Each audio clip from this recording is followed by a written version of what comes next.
ये देखो भैया, मैं इन दोनों में से किसी एक से शादी करूंगा। अच्छा, नाम इसका वैष्णवी नाम है और ये नेहा है। ये दोनों मेरी काफी अच्छी फ्रेंड है। मैंने सोचा कि इन लोगों को आपसे एक बार मिला दूं। पानी? अच्छा वैष्णवी, एक गिलास भैया को लाके पानी पिला दो। मैं जाऊं? हाँ ठीक है, लाती हूँ।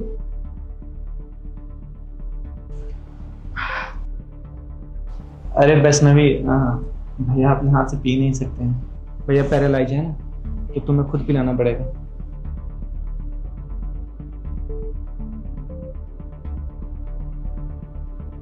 छी, ये क्या करवा रहे हो सुजीत मुझसे? मैं नहीं कर सकती ये सब। ये क्या कर रही हो तुम? क्या किया मतलब? अरे देखो ना, इसके मुंह से कैसे पानी निकल रहा है, घिन आ रही है मुझे। मैं नहीं कर सकती ये सब। और अगर तुझे इतनी ही सिंपैथी हो रही है तो फिर तू ही कर ले ना, तू ही पानी पिला दे। देखो, तुम अगर मेरे भाई को पसंद नहीं कर रही हो तो मैं ये चीज ना बर्दाश्त नहीं कर सकता। भाई है मेरे बड़े, और बचपन से लेकर अभी तक इन्होंने संभाला है हमें। अब 2 साल पहले भैया पैरालाइज हो गए, तो मैं उसी लड़की से शादी करूंगा जो भैया का ध्यान रखे पूरा का पूरा। क्योंकि हम तो ऑफिस में रहते हैं, जो घर पे रहेगी वो उनके देख रेख करेगी। ठीक है सुजीत, तुम्हें क्या लगता है कि मैं तुमसे शादी करूंगी और मैं तुम्हारे इस पैरालाइज भाई का ख्याल रखूंगी? मतलब तुम सोच भी कैसे सकते हो? अरे मेरी भी कोई लाइफ है, मैं अपनी लाइफ बर्बाद नहीं करना चाहती, समझ गए तुम? और वैसे भी मैं तुम्हें पहले ही क्लियर कर दूं, अगर तुम्हें मुझसे शादी करनी है ना तो हम शादी के बाद अलग रहेंगे, तुम्हारे इस भाई के साथ तो बिल्कुल नहीं रहेंगे। लगता है उनको पानी चाहिए, मैं लेके आती हूँ। अच्छा, तुझे क्या लगता है कि तेरे ये सब करने से सुजीत तुझसे शादी कर लेगा? और तू क्यों खामखा अपने नंबर बढ़ाए जा रही है? पता है मुझे, शादी के बाद ना तू कुछ नहीं करने वाली है।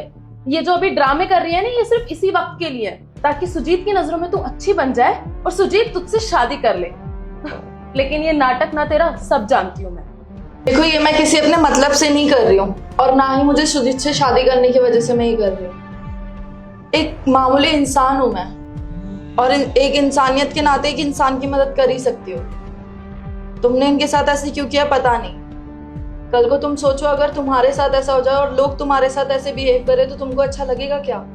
यार, तुम मेरी इतनी अच्छी फ्रेंड हो, मुझे ऐसा लगा था कि तुम हमारे सुख दुख में खड़ा रहोगी, हमसे शादी करोगी। ऐसा मुझे नहीं पता था कि तुम ऐसे बिहेव करोगी मेरे घर पे आके, वो भी मेरे बड़े भाई के साथ। पता है इन्होंने मेरे लिए क्या क्या किया है? बचपन में हमारे मम्मी पापा हमें छोड़ के चले गए, तब से हमारे बड़े भाई ने हमें संभाला, हर एक चीज वो लाके मुझे दिए जो चीज मुझे पसंद था। तो मेरा भी फर्ज बनता है कि जब इनको पैरालाइज हो गया है तो इनको पूरा पूरा ध्यान रखें। और तुम्हें अगर मुझसे शादी करनी है तो इनका पूरा से पूरा तुम्हें ही ध्यान रखना पड़ेगा। और अगर तुम इनका ध्यान नहीं रख सकती हो तो मैं तो तुम्हें शादी करने से। ये क्या बोल रहे हो तुम सुजीत? मैं कोई पागल नहीं हूँ जो मैं तुम्हारे साथ यहाँ तक चल कर आई हूँ। मुझे तुमसे शादी करनी है, और तुम भी यही बोल के लाए थे ना मुझे यहाँ पे। फिर मैं ऐसे कैसे जा सकती हूँ यहाँ से, तुम खुद बताओ। और एक बात कान खोल के सुन लो, तुम्हें मुझसे शादी करनी ही पड़ेगी। सुजीत, तुम्हारे भैया तो अपने पैर पे खड़े हो सकते हैं, इनको तो कोई पैरालिसिस नहीं हुआ है। तुमने जो भी देखा है बिल्कुल सच थे, और मैं कोई पैरालिसिस नहीं। ये सब सुजीत और मेरा प्लान था। जब इसने मुझे बताया ना कि ये शादी करना चाहता है तो मैं बड़ा खुश हुआ। मैं कह रहा था कि तेरे लिए अच्छी लड़की ढूंढता हूँ, लेकिन इसी ने मुझे कहा कि एक इसकी दोस्त है जो इसे पसंद करती है और इसकी फीमेल कलीग है जो इसे पसंद करती है। तो ये बेचारा दुविधा में था। इसने लाइफ के वो सारे डिसीजन ना मेरे कहने पे लिए, लेकिन पहली बार ये खुद के लिए कुछ सोच रहा था, तो मैंने भी इसे मना नहीं किया। मैं बस ये चाहता था कि मम्मी पापा के जाने के बाद ना इसका सारा ध्यान मैंने रखना। इसको स्कूल से लाना, इसके खिलौने खरीदना, इसके कपड़े खरीदना।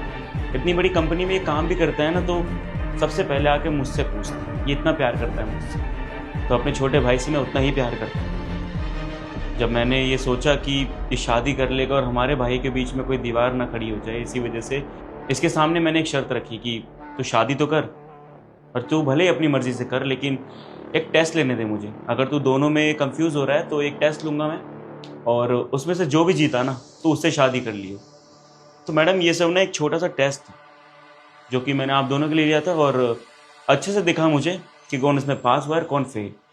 अभी तुम अगर इतना डिफरेंस कर रही हो और भाइयों के बीच में लड़ाई लगवा रही हो और मुझे अलग रहने के लिए कह रही है, वो भी इस हालत में देख के, तो मैं समझ सकता हूँ कि जब शादी हो जाएगी उसके बाद अगर छोटे मनमुटाव भी होंगे तब तो तुम बोलोगे कि इसको बाहर फेंको, इसको कहीं आश्रम में छोड़ के आ जाओ, है ना।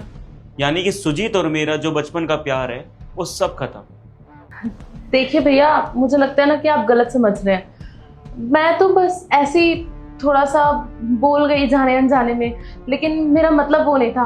और सुजीत तो मुझे बहुत अच्छे से जानता है, वो तो मेरा बहुत अच्छा दोस्त है। सुजीत, तुम्हें तो पता ही है ना कि मैंने ऐसा जाने अनजाने में ही बोला होगा, बाकी मेरा ऐसा कोई इंटेंशन नहीं था।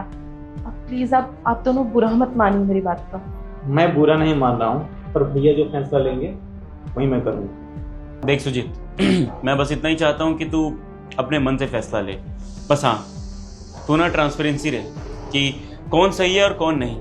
तो अपने हिसाब से तू शादी कर और अपने हिसाब से लड़की चुन। जो हमारा और हमारा परिवार का ध्यान रखेगा हम उसके साथ में हैं। अच्छा लगा मुझे सुन के कि तू एक सही डिसीजन पे है और एक सही लड़की से शादी कर जो परिवार को संभाल के रखेगा और हम दोनों भाइयों को अलग नहीं करेगा। तो मैडम, आप अगर आप अपनी बेइज्जती और भी कराना चाहती हो तो आप रुकिए, नहीं तो आप जा सकती हैं यहाँ से।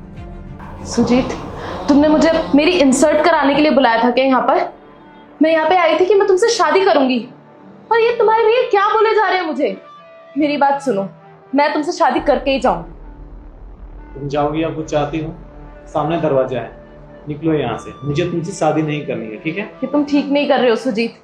हमारी दोस्ती तो खो ही रहे हो और साथ में मुझ जैसा इंसान भी खो रहे हो। चलो निकलो यहाँ से, सामने बैठे। वैसे भैया सही एक्टिंग किया आपने। भाई थोड़ी बहुत एक्टिंग तूने सिखाई है मुझे, बाकी लड़की बहुत अच्छी है। अभी से शादी कर और अपना घर बसा और खूब तरक्की कर। जी।